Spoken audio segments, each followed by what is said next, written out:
Hey everyone, welcome back to the channel. Today's story is one that will leave you shocked, emotional, and questioning everything you think you know about loyalty, betrayal, and karma. It all started on a warm evening when Daniel Parker adjusted his expensive watch and glanced at his reflection in the tinted window of his luxury car. Everything about him screamed success: the tailored suit, the confident smirk, the careless attitude of a man who believed he owned the world. But beneath that polished exterior was a man who had slowly lost his moral compass. Daniel was married to Sophia Parker, a woman who had stood beside him when he had nothing. Years ago, when Daniel was just starting out, it was Sophia who supported him emotionally and even financially. She believed in his dreams when no one else did. But as his wealth grew, so did his ego. Somewhere along the way, he stopped seeing Sophia as his partner. Instead, he began to see her as ordinary, predictable, replaceable. And that's when Clara entered his life. Clara was everything that seemed exciting to Daniel: young, charming, and always eager to admire him. She laughed at his jokes, praised his success, and never questioned his late nights or unexplained absences. To Daniel, she felt like an escape. So on that particular evening, Daniel was on his way to one of the most luxurious five-star hotels in the city, with Clara sitting beside him, her hand resting lightly on his arm. "Are you sure this place is okay?" Clara asked with a playful smile. "It looks expensive." Daniel chuckled, clearly enjoying the moment. "Relax. I practically own places like this. Tonight is special. You deserve the best." But what he didn't know was that tonight was going to change his life forever. The car pulled up to the grand entrance of the hotel, where golden lights reflected off marble floors and uniformed staff greeted guests with perfect politeness. Daniel stepped out confidently, offering his arm to Clara as they walked inside. Everything felt perfect: the soft music, the scent of fresh flowers, the quiet luxury that surrounded them. "Wow," Clara whispered. "This is incredible." Daniel smirked. "I told you. This is how I live." They approached the reception desk, where a young employee greeted them with a professional smile. "Good evening, sir. Welcome. May I have your name?" "Daniel Parker," he said smoothly, not even glancing at the staff member. The employee typed something into the computer, then paused. For a brief moment, her expression changed, just slightly, before returning to normal. "One moment, sir," she said politely. Daniel frowned a little, annoyed at the delay. "Is there a problem?" "Not at all, sir. We just need approval for your reservation. The new owner has implemented updated procedures." "New owner," Daniel repeated, raising an eyebrow. He didn't pay much attention to it. Hotels changed management all the time. It meant nothing to him. "Yes, sir," the employee replied. "She should be here shortly." Daniel sighed impatiently and glanced at Clara, who shrugged casually. "This better not take long," he muttered. And then, it happened. The sound of heels echoed across the marble floor. Slow. Confident. Powerful. Daniel turned slightly, not expecting anything unusual. But the moment his eyes landed on the woman walking toward the reception desk, his entire body froze. It was Sophia, his wife.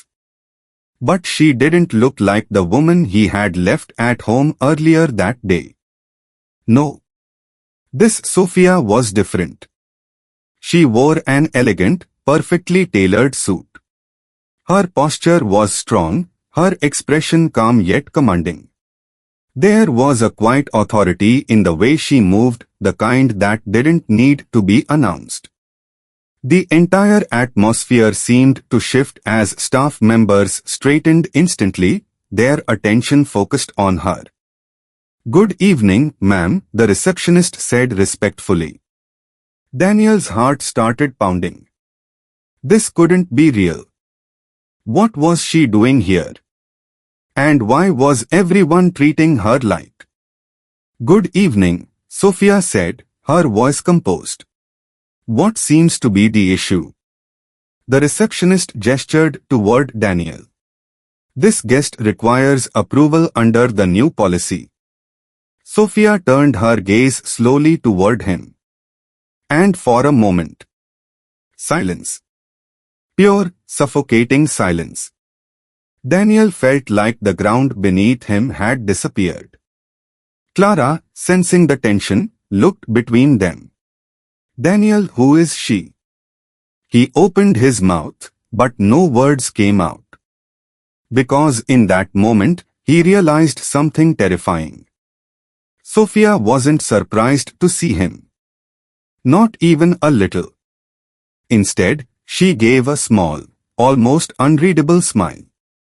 "Hello, Daniel," she said calmly. His voice finally returned, though it was shaky. "Yes, Sophia, what are you doing here?" She tilted her head slightly, as if considering the question. "I own this place," she replied. Those 4 words hit him harder than anything else ever had. "You what?" "I am the new owner of this hotel," she said, her tone steady. "I finalized the acquisition last week." Daniel stared at her, completely stunned. This made no sense. Sophia owning a 5-star hotel. He had always believed she was dependent on him. That she needed him. But now, standing in front of him, she looked like someone who had outgrown him entirely.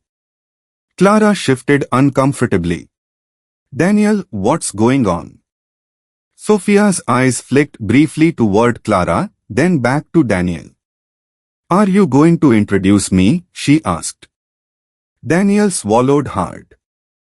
This was the moment he had always avoided. The moment where his 2 worlds collided. "This is Clara," he said quietly. Sophia nodded slightly, as if confirming something she already knew. "I see," she said. There was no anger in her voice. No shouting. No dramatic reaction. And somehow, that made it even worse. Because her calmness felt like the end of something. "Your reservation," Sophia continued, turning back to the receptionist. "Is it under his name?" "Yes, ma'am." Sophia paused for a moment, then looked directly at Daniel again. "I'm afraid we won't be able to accommodate you tonight," she said. Daniel blinked. "What?"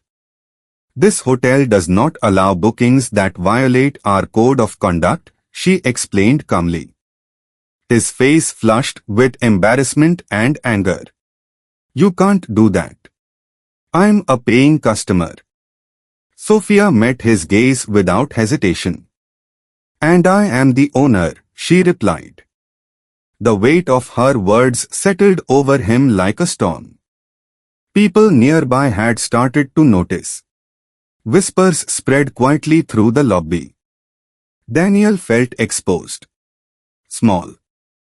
Something he had never felt before. "You are doing this to humiliate me," he said bitterly. Sophia shook her head slightly. "No, Daniel," she said softly. "You did that to yourself the moment you walked in here." Those words cut deeper than any accusation ever could. Clara stepped back, clearly overwhelmed.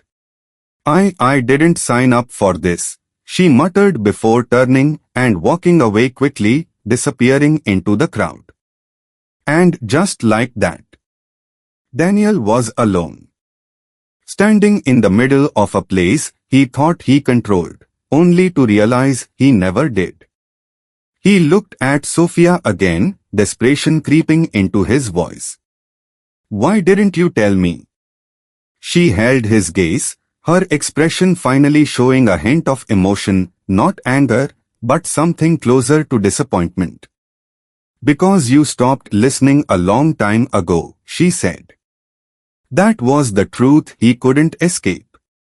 He had been so focused on himself, his success, his desires, that he never noticed the woman beside him growing stronger, building her own path, preparing for a future that didn't depend on him. "What happens now?" he asked quietly. Sophia took a slow breath. "That depends on you," she said. "But one thing is certain." She paused, letting the silence speak for itself. "The life you took for granted is no longer yours." And with that, she turned and walked away, her heels echoing through the grand lobby, not as a wife returning home, but as a woman who had reclaimed her power. And Daniel stood there, frozen, realizing that in a single moment, he had lost everything he never thought he could lose.